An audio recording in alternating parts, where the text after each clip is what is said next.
Salut, aujourd'hui on se retrouve pour parler des besoins. Je t'ai fait une mini intro. Alors, aujourd'hui on va apprendre à monter sur ce truc là. Alors tu vas reconnaître, je suis pas super bon en dessin, mais tu vas sûrement reconnaître ce que c'est. Là, hop.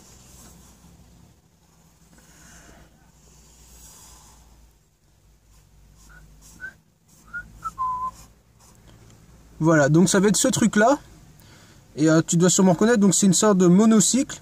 Et en fait, la roue sur laquelle se porte ce truc là, ça va être tes besoins. Le besoin recouvre l'ensemble de tout ce qui apparaît être nécessaire à un être, que cette nécessité soit consciente ou non. Alors avec ça on est bien. Qu'est-ce qu'on peut en faire maintenant de cette définition? En gros, si tu regardes sur Wikipédia, tu vas voir les besoins primaires, les besoins vitaux et les besoins secondaires. Donc vitaux, c'est tout ce qui est urgent maintenant, tout de suite. Primaire, c'est tout ce qui est truc un peu animal, un peu animosité. Et puis secondaire, ça va être tout ce qui va être plus religieux, spirituel, enfin tout ce qui est un peu plus au-dessus. Bon, la définition Wikipédia, elle est pas super intéressante, il y en a d'autres. Alors il y a d'autres modèles beaucoup plus intéressants, notamment la pyramide de Maslow. Et on l'entend dans la chanson d'Orelsan, une chanson que j'adore, c'est Si Seul. Je te la mettrai en description. Franchement, donc il en parle dans cette vidéo-là. Et en fait, je vais te montrer ce que c'est un peu. Donc ça ressemble à ça. Et en gros, c'est une pyramide des besoins où il y a une hiérarchie. C'est-à-dire que tu as d'abord les besoins physiologiques, donc tout ce qui est le corps, respirer, manger, boire et tout. Ensuite, tu as des besoins de sécurité. Donc tout ce qui va être avoir une maison ou avoir un truc stable dans le temps. Ensuite, il va y avoir tout ce qui est appartenance à des groupes, vouloir faire partie d'un groupe, vouloir faire partie d'une société. Ensuite, une fois que ces besoins-là sont acquis, tu vas avoir des besoins d'estime. Donc tout ce qui va être reconnu dans le groupe, être apprécié par les autres du groupe.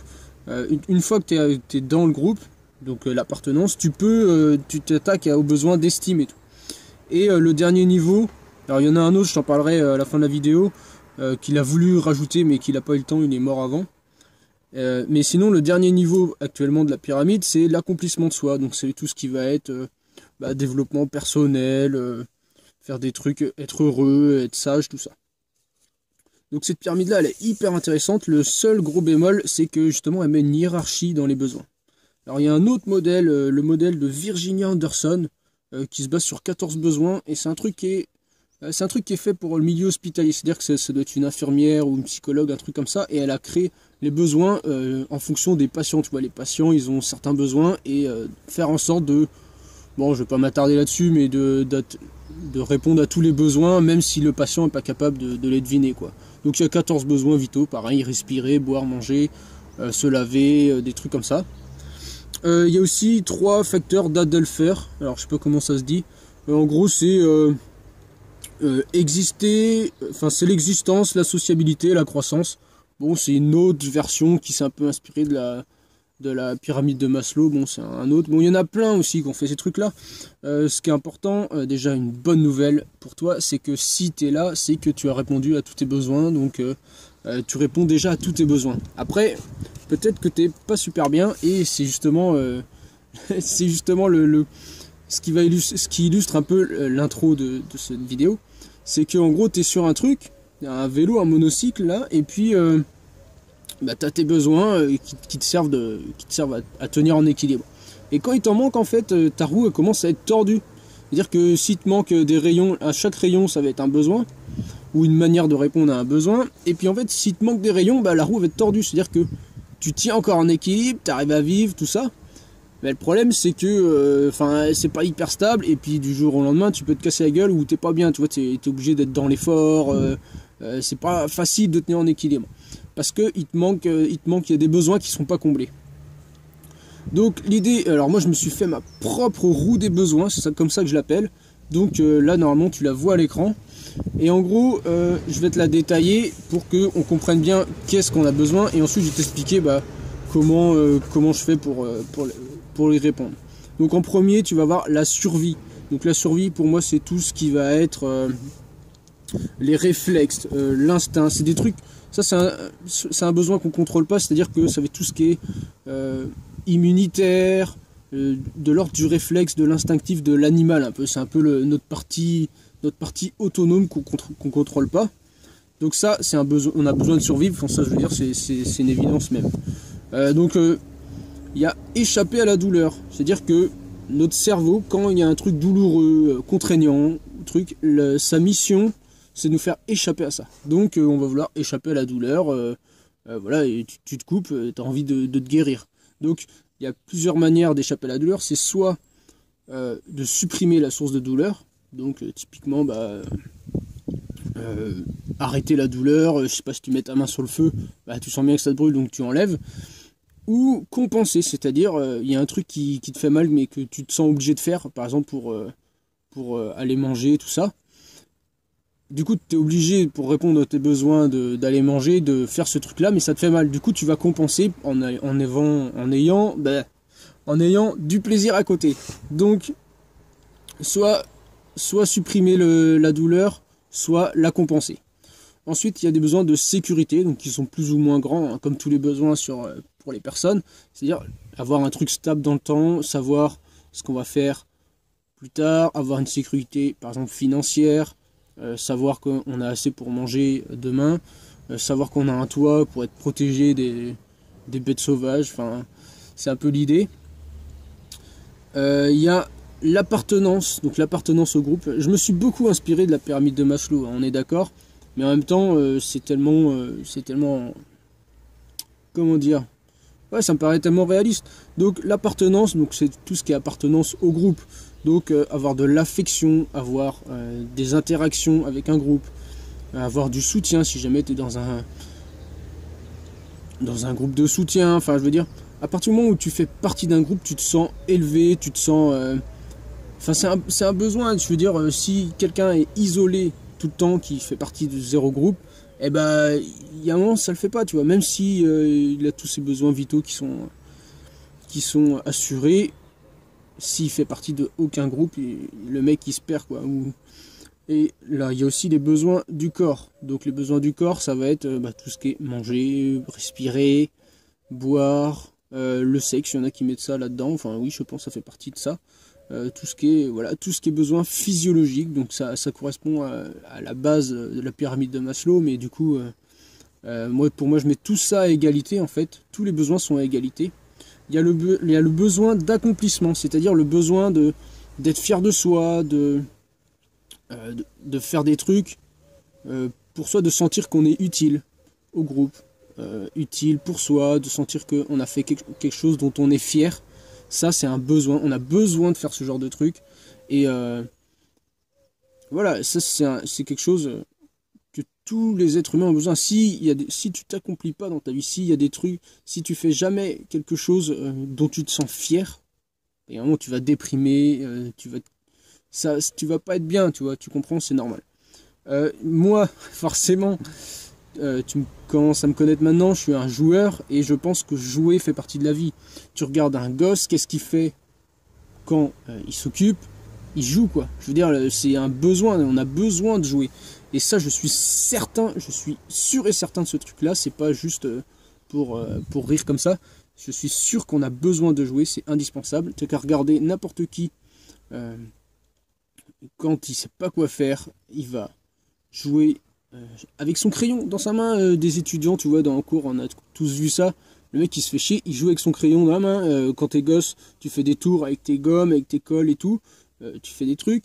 Même les adultes, je veux dire, qui n'a pas de jeu sur son portable maintenant? Enfin, même Facebook, c'est un jeu. C'est-à-dire que plus tu appuies sur le bouton, plus tu as de chances d'avoir un truc cool qui arrive. Et c'est un jeu, c'est hop, je clique, est-ce que j'ai un truc cool? Bon voilà, c'est comme un jeu, c'est exactement les mêmes principes. YouTube c'est pareil, tu cliques sur la vidéo, et tiens, est-ce que ça va être amusant, est-ce que ça va pas être amusant? C'est un jeu. Mais on a besoin de jouer, et ça j'en suis sûr et certain. Et le dernier point que j'ai choisi de te parler, c'est la transcendance de soi. Alors c'est un peu bizarre comme mot, mais en gros c'est le truc que Maslow voulait rajouter au-dessus encore de sa pyramide.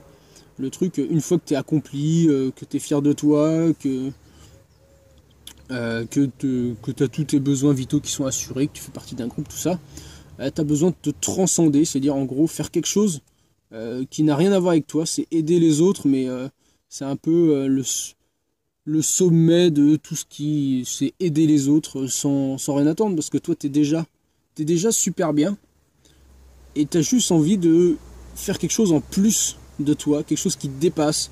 Il y en a, bah, ils font via les religions, ils construisent des monuments qui sont juste immenses. Et tu te demandes bah, pourquoi ils ont fait ça, c'est pas juste pour eux, tu vois, c'est parce qu'ils croient à autre chose. Il y en a, et moi c'est un peu ce que je fais avec ma chaîne YouTube, c'est-à-dire que là je suis bien dans mon truc, et je me dis tiens, il faut que je partage ça, que j'aide les autres, que je leur explique, que je leur montre ce truc-là. Et du coup c'est pour ça que je fais ça, et c'est un peu ma manière de transcender, de faire un truc pour les autres.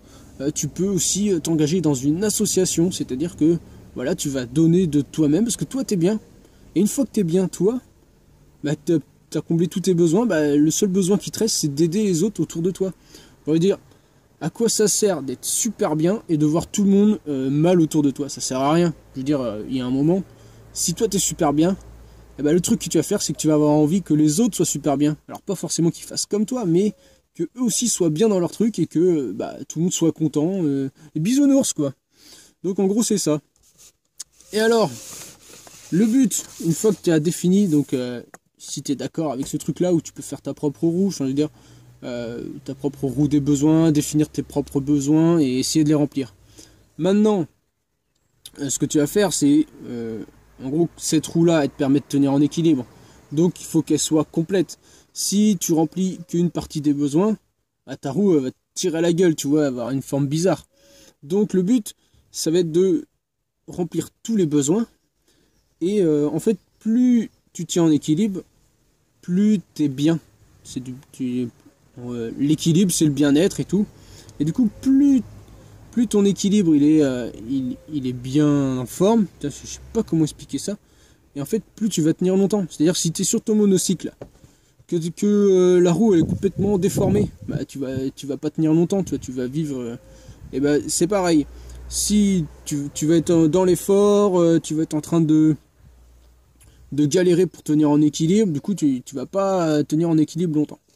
Maintenant, si tu es sur ton monocycle, que la roue elle est nickel, que elle est bien droite et tout, mais tu vas pouvoir tenir en équilibre vachement longtemps et tu vas être bien, tu sais, ça va rouler tout seul, tac tac, tu vas être vachement, tu vas pas forcer quoi. Donc c'est vraiment ça le but, c'est d'avoir une belle roue des besoins bien comblés pour que la roue soit solide et que tu puisses tenir en équilibre sur longtemps. Et alors, moi, là où je pousse le truc un peu plus loin, c'est-à-dire que je multiplie le nombre de rayons. C'est-à-dire que plus tu as de rayons pour tenir la roue, plus elle est solide, plus t'es bien, quoi. Même si tu perds un rayon ou deux, et ben en fait, ça change rien du tout. Et c'est ça que je nomme l'indépendance. C'est-à-dire que l'indépendance, c'est que le fait de perdre un rayon, ou deux, trois, quatre, ne remette pas en question ton équilibre. Et une fois que tu as ça, bah après, tu es sur ton monocycle. Tu pédales, tu peux aller où tu veux, dans tous les sens. Et c'est un peu ça que je veux faire. Et c'est ça que je veux que toi tu fasses aussi. Parce que tu verras qu'après, c'est une liberté qui est immense. Donc, je pense que j'en ai fini avec ça. Je pense que c'est assez clair. On se retrouve dans une prochaine vidéo. En attendant, je te dis amuse-toi bien. Salut! Tu peux aussi retrouver dans la description, je t'ai mis un lien vers un document Drive où je remets toutes mes sources, les photos, les petites explications qui vont avec. Donc tout ça c'est dans un document Drive que tu trouveras dans un lien dans la description. Puis bah, tu peux aussi t'abonner, aimer, tout ça, enfin partager. Surtout si tu penses que ça peut être utile à quelqu'un, partage-lui, tiens. Ça c'est une bonne idée.